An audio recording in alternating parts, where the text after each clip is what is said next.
আসসালামু আলাইকুম রহমতুল্লাহ। প্রিয় শিক্ষার্থীবৃন্দ, আজকে আমি তোমাদের ফিনান্সিয়াল ম্যানেজমেন্ট থেকে একটা অঙ্ক করাচ্ছি। ফিনান্সিয়াল ম্যানেজমেন্ট এর আগে ক্লাসে বেশ কিছু অঙ্ক করে দিয়েছি, আজকেও কিছু ইম্পর্টেন্ট অঙ্ক করে দিচ্ছি।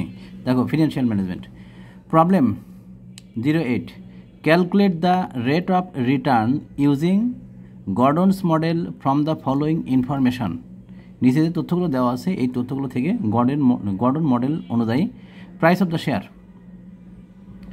রেট অফ রিটার্ন ইউজিং, আচ্ছা রেট অফ রিটার্নটা বের করতে, প্রাইস অফ দ্য শেয়ার না, এখানে আমাদের বের করতে বলছে রেট অফ রিটার্ন, আর এর মানটা আমাদের বের করতে হবে গর্ডন মডেলের যে সূত্র এই সূত্র অনুযায়ী। আর নিচে এই তথ্যগুলো দেওয়া আছে আমাদের, কী বলে যাচ্ছে যে আর্নিং পার শেয়ার টাকা 20, আর্নিং পার শেয়ার ই এর মান দেওয়া আছে 20, আর রিটেনশন রেশিও বি এটার মান দেওয়া আছে 60%, আর কস্ট অফ ইকুইটি কে মান দেওয়া আছে 15%, market price of the share, market price of the share দেওয়া আছে টাকা কত 150, মানে P0 মান দেওয়া আছে 150। এই তথ্যগুলো দিয়ে এখান থেকে রেট অফ রিটার্নের মানটা আমাদের বের করতে বলেছে। এখন দেখো যে মানগুলো দেওয়া আছে এই মানগুলো আমরা এখন থেকে রেট অফ রিটার্নের মানটা বের করব গর্ডন মডেল সূত্র অনুযায়ী। আচ্ছা, এবার আমরা প্রথমে সূত্র লিখব। সলিউশন, উই নো P0 সমান E into 1 - B divided by K minus B R, এটা হচ্ছে আমাদের গর্ডন মডেলের সূত্র। এখন যে মানগুলো দেওয়া আছে সেগুলো আমরা পাশে বসিয়ে দেবো আগে। এর P0 মানে প্রাইস অফ দ্য শেয়ার কত দেওয়া আছে 150, আর ই আর্নিং পার শেয়ার এটা দেওয়া আছে কত 20 টাকা, আর কে কস্ট অফ ক্যাপিটাল কে হচ্ছে 15% 0.15, আর রিটেনশন রেশিও বি এটার মান দেওয়া আছে 60% মানে 0.6, রেট অফ রিটার্ন আর সমান হট, এই আর এর মানটা আমাদেরকে বের করতে বলেছে। এখন এই মানগুলো আমরা কি করব, সূত্রে বসিয়ে দিব। P0 জায়গায় 150, আর ই এর জায়গায় বলবে 20, 1 - বি এর মান ছিল হচ্ছে 0.6, আর নিচে কে এর মান 0.15, আর এখানে মাইনাস বি এর মান আছে 0.6, আর এর মানটা বের করতে হবে, আর ইন্টু আকারে থেকে যাবে। পরের লাইনে আমরা 150 দিয়ে এই পাশে আর গুণ করব।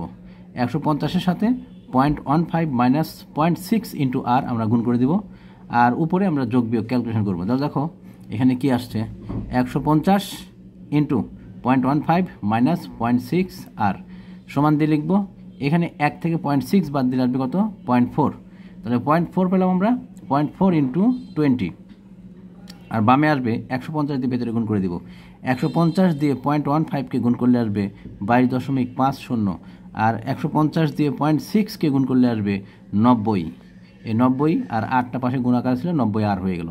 আর এই পাশে 20 ইন্টু 0.4, 20-এর সাথে 0.4 গুণ করলে আসবে 8। আচ্ছা, এবার এখান থেকে 22.50 মাইনাস 90 আর সমান কত 8 ছিল। এখন আমরা সংখ্যাগুলোকে এক পাশে করব, আর এই 90 আর এটাকে আমরা ডান পাশে বার করে দিলাম। মাইনাস ছিল 90 আর, আমরা 90 আরকে ডান পাশে নিয়ে গেলাম, তাহলে ডান পাশে নিলে কী হবে প্লাস 90 আর, আর 8 ছিল 8কে বামে নিয়ে আসলাম, তাহলে মাইনাস 8, তাহলে 22.5 থেকে 8 বাদ দিলে আসবে 14.5 সমান দিয়ে কত আসবে 90 আর। এবার এখান থেকে 90 আর এটাকে বামে নিয়ে আসলাম, আর 14.50 এটাকে আমরা ডান পাশে পার করে দিলাম।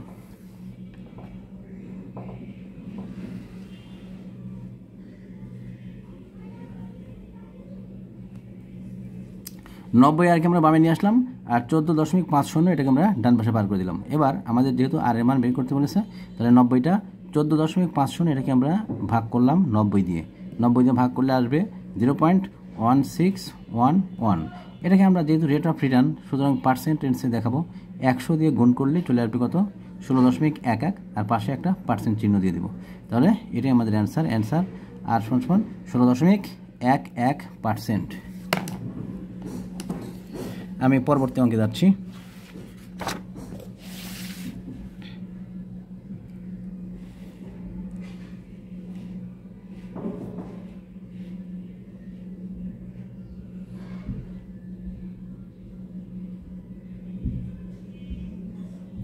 প্রবলেম 9, এখানে বলেছে ABC company has 10,000 equity shares outstanding in the market. ABC company বর্তমানে মার্কেটে 10,000 শেয়ার আছে, ইকুইটি শেয়ার আছে। And current market price of the share is টাকা 100। বর্তমানে ওই শেয়ারের মূল্য মার্কেট প্রাইস কত 100 টাকা করে, এটা P0 মান। আচ্ছা, তারপরে কি বলছে যে কস্ট অফ ইকুইটি 15%, কে এর মান দেওয়া আছে 15%, it has a stable dividend policy that is 50% of its earnings. তার মানে এটা বললো যে আর্নিংস যা হবে সে আর্নিংসের 50% এটা কী করবে, ডিভিডেন্ড দিবে। তো ডিভিডেন্টের রেট দেওয়া আছে কত, 50%, মানে ডি/পি রেশিওর পরিমাণ দেওয়া আছে 50%। The earnings of the company is টাকা 2 লাখ, ওই কোম্পানির আর্নিংসের পরিমাণ দেওয়া আছে কত, 2 লাখ টাকা। What will be the market price of the share at the end of the period if, এখানে আমাদের নির্ণয় করতে বলছে কি যে price of the share at the end of the year, মানে বছরের শেষে শেয়ারের মূল্য কত হবে। তারপরে শেয়ারের মূল্য উপরে যে 100 টাকাটা দেওয়া আছে এটা হচ্ছে বছরের শুরুর মূল্য, আর আমাদের এখন বের করতে বলেছে বছরের শেষে শেয়ারের মূল্য কত হবে যদি, ক্ষেত্র আছে দুইটা, ডিভিডেন্ড ইজ পেইড, যদি ডিভিডেন্ড প্রদান করে তাহলে সেই ক্ষেত্রে কত হবে, আর dividend is not paid, if dividend paid, আর if dividend not paid according to MM model. এবার আমরা আরও একটা মডেল, আমরা এর আগের অঙ্কগুলোতে কি করলাম, গর্ডন মডেল করলাম আর হচ্ছে ওয়াল্টার মডেল, এই দুইটা মডেলের অঙ্ক করেছি। এখানে আরও একটা মডেলের অঙ্ক আসছে, সেটা হচ্ছে MM মডেল। এখন MM মডেল অনুযায়ী আমাদের ক্ষেত্র আছে দুইটা, ডিভিডেন্ড প্রদান করে একটা মান বের করতে পারবো, আর ডিভিডেন্ড প্রদান না করে আরও একবার মান বের করতে পারবো, P1 এর মান at the end of the year, price of the share at the end of the year কত হবে এটা আমাদেরকে বের করতে বলেছে। এখন দেখো রিকোয়ারমেন্ট অন সলিউশন, রিকোয়ারমেন্ট অনে আমরা যাচ্ছি। রিকোয়ারমেন্ট অনে বলেছিল ডিভিডেন্ড যদি প্রদান না করে তাহলে সেই ক্ষেত্রে প্রাইস অফ দ্য শেয়ার কত হবে at the end of the year, বছরের শেষে শেয়ারের মূল্য কত হবে এটা আমাদেরকে বের করতে হবে। তা আমরা লিখলাম requirement on if dividend is paid, যদি ডিভিডেন্ড প্রদান করে তাহলে সেক্ষেত্রে শেয়ারের মূল্য কত হবে। We know price of the share at the end of the year P1 = P0 × 1 + K - D। আচ্ছা আমরা পাশে মান লিখবো, হেয়ার P0 কত 100 টাকা, K কত 0.15, আর D এখানে বলেই দিয়েছে টোটাল ডিভিডেন্টের পরিমাণ, অঙ্কে আমাদের বলে দিয়েছে, প্রশ্নের মধ্যে বলে দিয়েছে যে টোটাল ডিভিডেন্টের পরিমাণ কত 2 লাখ টাকা, টোটাল ডিভিডেন্ট দেওয়া আছে কত 2 লাখ টাকা। এখন শেয়ারের সংখ্যা দেওয়া আছে কত 10,000, তাহলে পার শেয়ারে ডিভিডেন্ট কত আসবে, আমরা 2 লাখকে তাহলে ভাগ করবো 10,000 দিয়ে, তাহলে এখান থেকে কী পারবো, আর্নিং ডিভিডেন্ট না টোটাল আর্নিংসের পরিমাণ দেওয়া আছে আমাদের কত 2 লাখ টাকা। আমাদের অঙ্কে যেটা বলে দিয়েছে টোটাল আর্নিংস, আমি প্রশ্নটা একটু দেখাচ্ছি।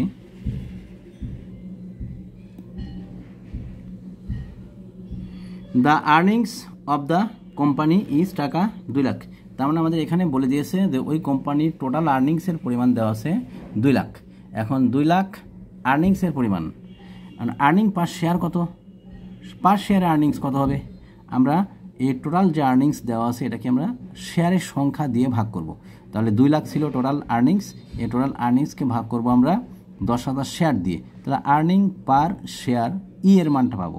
এখন আমরা জানি আর্নিং পার শেয়ারকে 50% মানে D/P রেশিও দিয়ে যদি গুণ করি আর্নিং পার শেয়ারকে, তাহলে আমরা ডিভিডেন্টের পরিমাণটা পেয়ে যাবো। তো এখানে আমরা ওইটাই করেছি, প্রথমে আর্নিংসকে 10,000 শেয়ার দিয়ে ভাগ করলাম, টোটাল আর্নিংসকে 10,000 শেয়ার দিয়ে ভাগ করলাম, আর্নিং পার শেয়ার পেলাম। এবার আর্নিং পার শেয়ারকে D/P রেশিও 50%, এটা আমাদের অঙ্কে দেওয়া আছে। এবার এই 50% দিয়ে গুণ করব, গুণ করলে যেটা আসবে এটাই হচ্ছে আমাদের কি ডিভিডেন্ড পার শেয়ার। তো এটা আমি একবারে নির্ণয় করেছি, D = 2 lakh earnings by 10,000 share into D/P ratio 50% সমান আমরা ক্যালকুলেশন করে পেলাম কত 10 টাকা। তাহলে ডিভিডেন্ড পার শেয়ার পেলাম কত 10 টাকা। আর আমাদের এখন at the end of the year price of the share কত আসবে এটা বের করতে হবে। তার মানে P1 = হোয়াট, এখানে মান বসালাম, P0 এর মান কত 100, আর K এর মান ছিল 0.15, আর D এর মান কত ছিল, D এর মান পেয়েছি আমরা 10, D এর মান পেয়েছি আমরা 10। আচ্ছা এই মানগুলো বসিয়ে এখান থেকে ক্যালকুলেশন করে পেয়ে গেলাম কত টাকা 105 টাকা। তার মানে price of the share at the end of the year 105 টাকা। আচ্ছা এবার আমরা রিকোয়ারমেন্ট 2-তে যাচ্ছি। রিকোয়ারমেন্ট 2-তে বলেছিল dividend is not paid, dividend যদি প্রদান না করে তাহলে সেক্ষেত্রে শেয়ারের মূল্য কত হবে, price of the share at the end of the year কত আসবে। If dividend is not paid, dividend যদি প্রদান না করে তাহলে সেক্ষেত্রে we know P1 = P0 × 1 + K - D। এখানে P0 মান আগের মতোই 100 টাকায় থাকবে, K এর মান 0.15, D এর মানটা 0, P1টা আমাদেরকে বের করতে হবে।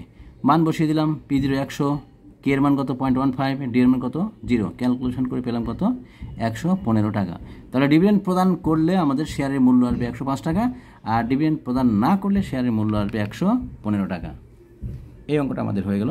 এবার আরও একটা অঙ্ক আছে, দেখো এমএম মডেল, এটাও আমাদের এমএম মডেল অনুযায়ী করতে হবে।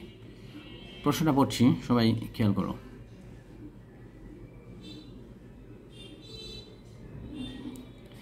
প্রবলেম 10, এখানে বলছি from the following data, from the following data show that D/P ratio does not affect the total return of the share using MM model। এখানে বলেছে D/P রেশিও মানে dividend pay out ratio total রিটার্নের উপর কোনো প্রভাব ফেলে না, এটা MM মডেল অনুযায়ী দেখাতে বলেছে। এখন দেখো কী কী মান দেওয়া আছে।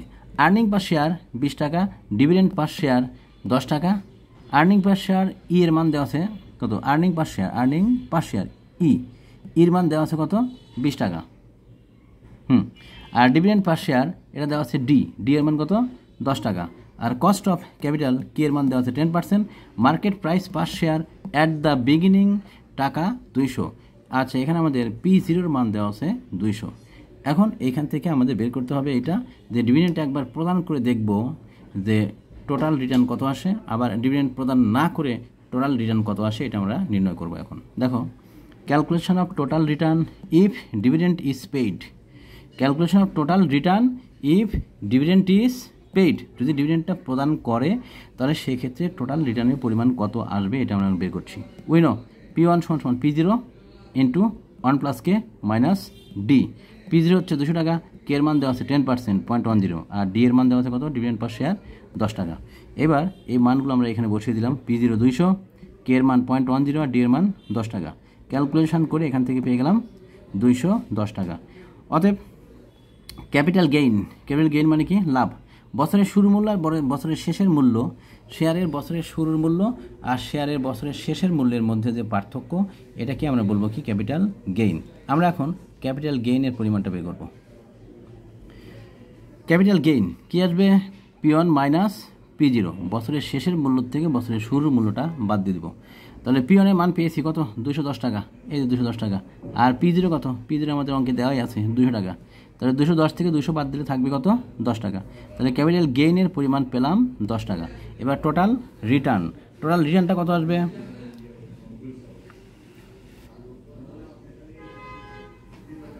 দেখো total return capital gain plus dividend. Total return সমান ক্যাপিটাল গেইন প্লাস ডিভিডেন্ড, এটা আমাদের সূত্র। তো ক্যাপিটাল গেইন আমরা একটু আগে বের করলাম 10 টাকা, আর ডিভিডেন্ডের পরিমাণ আমরা পেয়েছি কত 10 টাকা। 10 আর 10 যোগ করলে কত আসবে 20 টাকা। এবার calculation of total return if dividend is not paid. এবার যদি টোটাল রিটার্ন বের করবো, যদি ডিভিডেন্ড প্রদান না করে তাহলে সেক্ষেত্রে টোটাল রিটার্নের পরিমাণটা কত হবে এটা আমরা বের করব। দেখো উইনো P1 = P0 into 1 + K - D, যেটা সূত্র ছিল সেই সূত্রটা আমরা প্রয়োগ করলাম। এবার এইখানে যেহেতু ডিভিডেন্ড নট পেইড বলেছে, তাহলে ডি এর মানটা কত আসবে 0, তো ডি লিখলাম 0। তাহলে এখান থেকে মান বসিয়ে ক্যালকুলেশন করে পেয়ে গেলাম কত 220 টাকা। তাহলে ক্যাপিটাল গেইন কত আসবে P1 - P0 কত 200 টাকাই আছে, আর P1টা এখানে কত 220 টাকা। তাহলে 220 থেকে আমরা বাদ দিব 200, বাদ দিলে কত আসবে 20 টাকা। তাহলে টোটাল রিটার্ন সমান কি আসবে, ওই আগের মতো ওই সূত্রটাই আসবে, ক্যাপিটাল গেইন প্লাস হচ্ছে ডিভিডেন্ড। তো ক্যাপিটাল গেইনের পরিমাণ আমরা পেয়েছি কত, ক্যাপিটাল গেইন কত পেয়েছি, ক্যাপিটাল গেইন পেয়েছি আমরা হচ্ছে 20 টাকা। আর এই যে পি আমরা এখানে বসিয়ে দিলাম ক্যাপিটাল গেইনের জায়গায় 20 টাকা। আর আরেকটা কী ছিল, আরও একটা প্লাস ডিভিডেন্ড ছিল, যে ডিভিডেন্ড তো এখানে প্রদান করে না, তাহলে ডিভিডেন্ডের পরিমাণ কী হবে 0, ডি এর মান 0। তাহলে 20 + 0 তার মানে 20। এখানে দেখতে পেলাম ডিভিডেন্ড প্রদান করে টোটাল রিটার্নের পরিমাণ 20, এখানে ডিভিডেন্ড প্রদান না করেও টোটাল রিটার্নের পরিমাণ 20 টাকা। তাহলে এখান থেকে আমরা বলতে পারবো যে ডিভিডেন্ড প্রদান করলেও টোটাল রিটার্ন যা আসে, ডিভিডেন্ড প্রদান না করলেও টোটাল রিটার্ন ওইটাই আসে, একই আসে, এটা কোনো চেঞ্জ হয় না। আচ্ছা, এখন আমরা লাস্টে এই কথাটা লিখে দেবো, so it is proved that dividend does not affect the total return. তার মানে কি ডিভিডেন্ড টোটাল রিটার্নের উপর কোনো প্রভাব ফেলে না। আজকে এ পর্যন্তই, সবাই ভালো থাকো, আল্লাহ হাফেজ।